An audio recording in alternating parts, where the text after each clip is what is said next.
BFM Business, l'heure H, la question du jour. Jean-Éric Brana, merci d'être avec nous, maître de conférence à Paris 2. Puis vous avez publié un livre justement qui s'appelait « Rien ne sera plus comme avant. L'Amérique au temps du coronavirus ». C'était avant la crise qui est en train d'embraser vraiment les États-Unis 9 jours après la mort à Minneapolis de George Floyd. Comment est-ce que vous analysez ce qui se passe, la réaction extrêmement brutale quand même de Donald Trump? Est-ce que ça peut changer un peu le cours des choses là aux États-Unis ou pas? Parce qu'il faut toujours se méfier. Chaque fois, on a l'impression que ça y est, le racisme n'existera plus jamais, que tout le monde se met la main sur le cœur et qu'on voit que les choses n'évoluent pas beaucoup aux États-Unis, mais pas seulement.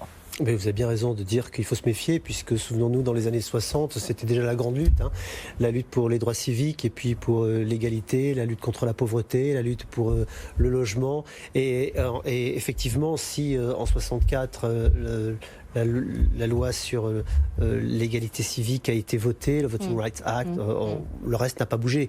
Le reste est resté comme il était déjà à cette époque-là, et effectivement, les populations les plus pauvres, les plus faibles sont restées les populations les plus pauvres et les plus faibles. C'est ça aujourd'hui qui est dénoncé, avec les problèmes de justice, les problèmes policiers, les problèmes de mise à l'écart sont quand même au centre de la préoccupation. Et est-ce que ça va changer dans cette campagne? Oui, ça va changer, parce que ça met une nouvelle dynamique qui n'existait pas. C'était pas la question centrale. On voyait venir la question de la santé. Après la crise sanitaire, bien évidemment, on se disait ça va être une question qui va prendre toute la campagne. On se rend compte que même la santé est balayée maintenant par une question encore plus grande, c'est le vivre ensemble. La sortie de cette crise, comment est-ce qu'elle doit se faire? Quel est le monde de demain? Et donc chacun doit proposer une solution. Donald Trump nous l'a proposé il y a quelques jours, c'est la loi de la religion et les armes. Et aujourd'hui, Joe Biden explique qu'il faut, puisqu'il est aujourd'hui le candidat, rappelons qu'il y a eu des élections cette nuit dans les primaires et qu'il a atteint le quota de délégués qui nous permet de dire aujourd'hui. Vous avez raison de le souligner, absolument. Qu'il est le candidat, ce qu'on ne pouvait pas faire il y a encore 2 jours. Mais désormais, il propose effectivement une société différente dans laquelle le racisme systémique, comme il l'a appelé, doit être éradiqué, et donc reconstruire les liens dans la société. Est-ce qu'on peut dire que c'est un enjeu, ça va être l'enjeu, presque plus que la gestion de la crise du coronavirus? Pourtant, je sais que ça a été assez dramatique aux États-Unis, mais est-ce que ça va être un enjeu de la campagne américaine, présidentielle américaine? Alors en réalité, tout est lié, puisque c'est vrai que si on veut changer la société, eh bien, il faut changer tous les pans de cette société qui ne vont pas bien. Donc il y a les violences policières, certes, les problèmes de justice, certes, mais il y a surtout les problèmes de pauvreté, d'économie, d'accès au logement, d'accès à l'université. Vous voyez, ça ne se fait pas sur un seul pan. En 1968, la commission Kernel avait expliqué qu'il y aurait 2 sociétés qui allaient être l'une en face de l'autre, les noirs et les blancs, et elle disait à ce moment-là qu'il fallait créer immédiatement 2 millions d'emplois et créer 6 millions de logements sociaux. En vous écoutant, pardon Jean-Éric Bernard, mais j'ai l'impression d'entendre, tiens, la campagne de Barack Obama, voilà pourquoi il va incarner, voilà pourquoi il va changer les choses, le premier président black américain, en plus prix Nobel de la paix. En fait, rien n'a changé, parce que ce que vous dites là, c'est ce qu'on a entendu il y a 15 ans, c'est en 2008. Et voilà, vous avez complètement raison, c'est exactement la campagne de Barack Obama. C'est exactement la même proposition qui va être faite. C'était laquelle? Aller vers une société post-raciale. Et Barack Obama s'était retrouvé à l'arrivée à la Maison-Blanche avec une crise financière sans précédent qui n'avait pas été prévue, puisqu'elle n'était pas là pendant la campagne. Elle est arrivée au moment même où il a été élu. Et donc il s'est attelé à cette tâche, donc de remonter l'économie, en laissant de côté la réparation de la société. Eh bien, Biden va avoir les deux en même temps, certainement. Il va avoir à la fois la réparation de la société et à la fois la crise économique, et en rajoutant la réforme de santé qui est également au programme. Oui, sauf que là vous dites il va avoir à gérer, donc vous faites le pari que Trump va être battu, alors qu'on a l'impression qu'il était, c'était une voie royale devant lui pour les élections présidentielles. Vous avez tout à fait raison, j'aurais dû être un petit peu plus loin dans ce que je disais, j'ai laissé paraître un peu trop ce que je pensais. Voilà, il ne faut pas, nous sommes... Vous avez complètement raison, mais en même temps, c'est vrai que si on regarde les choses objectivement, Donald Trump ne s'attendait pas à ce qui lui est tombé dessus, à savoir ce qui est tombé sur toute l'Amérique, mais lui sur sa campagne en particulier, puisqu'il partait, souvenons-nous-en quand même, et on en avait parlé ici ensemble, il avait des chiffres extraordinaires, il avait un chômage qui était descendu à 3,3, 50 ans en arrière, il avait une croissance qui était très très forte, il avait une inflation qui était contenue, bon, tous les signes, faut le dire, étaient au vert, et il se disait, je vais là-dessus. Il est un boulevard. Pourquoi je ne serais pas réélu? C'est vrai que la division dans la société, personne personne, à part moi, pensait que ça allait jouer. Aujourd'hui, c'est plus compliqué, puisqu'il ne peut même pas jouer sur ces bons chiffres, même s'il n'est pas responsable de la crise du coronavirus, il faut quand même le rappeler, et que ses supporters ne le blâment pas pour cette crise, puisqu'ils savent bien qu'il n'est pas responsable. Ouais. Et puis même, j'ai envie de dire, Joe Biden non plus, et que la dernière fois que vous êtes venu, c'était pas si évident que ça, qu'il serait le candidat investi quand même assez rapidement, hein, donc avant même cet été. Donc, est-ce que il y a aussi une chose, comment vous analysez sur le fond cet embrasement aux États-Unis, parce que le hashtag Black Lives Matter, on voit que c'est devenu mondial, hein, mais aux États-Unis c'est devenu culte. Est-ce que y a toute la société qui suit derrière ou pas, ou c'est toujours une petite partie plus branchée, voilà, plus élite?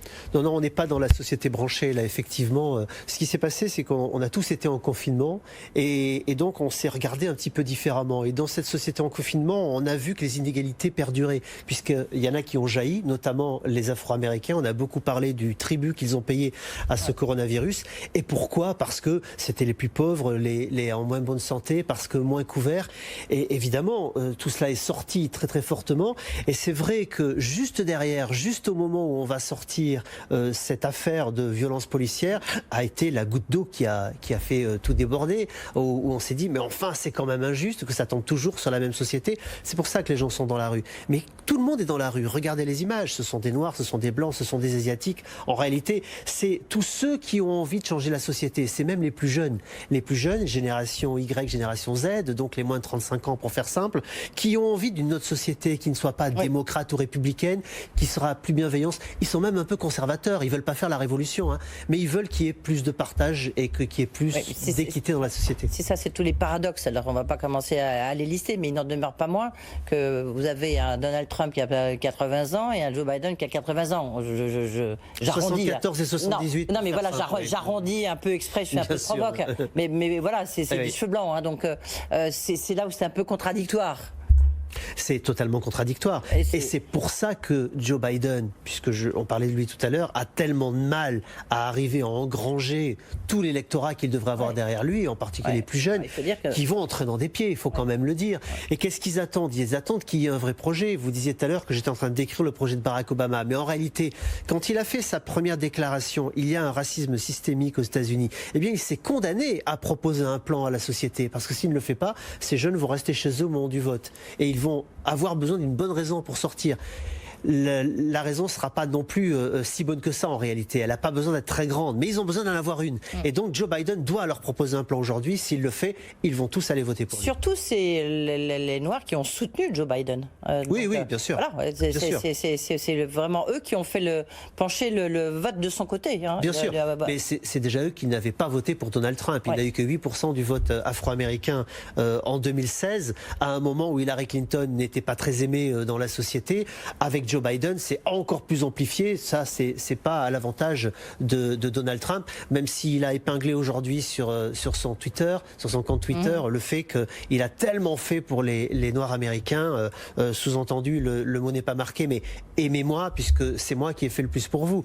Mais la politique étant ainsi, c'est vrai qu'ils sont du côté de Joe Biden. J'ai une question, parce que vous faites le lien, vous avez raison de le faire, entre le coronavirus et ce qui se passe là en ce moment, en disant que les gens ont aussi envie de sortir de chez eux.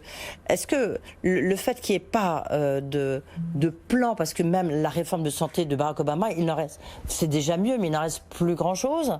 Est-ce que un jour, ça risque quand même de passer, d'avoir une forme de sécurité sociale, mais un peu plus que celle qui existe aujourd'hui aux États-Unis? Parce que pour nous, c'est vrai que ça paraît un peu étonnant quand même. Alors d'abord, c'est un mythe. L'Obamacare existe toujours. Oui, non, mais il existe toujours, mais il a été réduit. C'est pour ça que j'ai... Non, il a même été réactivé avec cette crise, puisque au moment où la crise a commencé, il y a eu le plan CARES qui a été voté avec 2200 milliards de dollars qui ont été donnés, mais l'Obamacare a été rouvert pour permettre à ceux qui perdaient leur assurance santé puisqu'ils étaient au chômage de pouvoir être protégés. Vous avez raison. Ce que je veux dire, c'est que par rapport à l'Obamacare très ambitieux de Barack Obama, on en est loin aujourd'hui. Ce qui a été supprimé, c'est l'obligation de s'assurer, contre lequel on avait une amende si on ne le faisait pas. Et c'était l'idée d'universalité universalité qui faisait qu'il fallait qu'on ait une assurance quoi qu'il arrive. Si vous mettez plus d'amende, les gens s'assurent plus, il n'y a plus cette obligation. L'idée de Joe Biden, c'est de reprendre tout cela sans mettre un démantèlement de l'assurance privée. Donc il essaie de faire un compromis. Maintenant, pour répondre concrètement à votre question, oui, il y aura plus, puisque Biden, si c'est lui qui est élu, s'est déjà engagé à étendre un autre système qui n'est pas l'Obamacare, mais le Medicare, c'est-à-dire l'assurance pour les plus anciens. Actuellement, on y entre à 65 ans. Il a promis que ce serait à 60 ans. C'est Sanders qui lui a demandé, qui lui-même demandait à ce que ce soit mis à 55 ans. Encore une forme de compromis. Mais c'est déjà une forme d'extension. Avec le projet qui va être obligé de proposer maintenant, peut-être qu'on ira un petit peu plus loin et que d'autres populations vont être protégées, par exemple les étudiants qui ont besoin également d'une protection spécifique. Dernière question, Jean-Éric Brunard, mais à mon avis, vous allez me dire, je ne suis pas Madame Soleil, mais c'est un mouvement qui va durer ou c'était la sortie du déconfinement? Alors, je ne suis pas la même Soleil, mais en réalité, tous les ingrédients sont là pour que ça dure. En particulier parce qu'on va sur des élections et que cette population aujourd'hui a envie de pousser pour qu'il se passe quelque chose.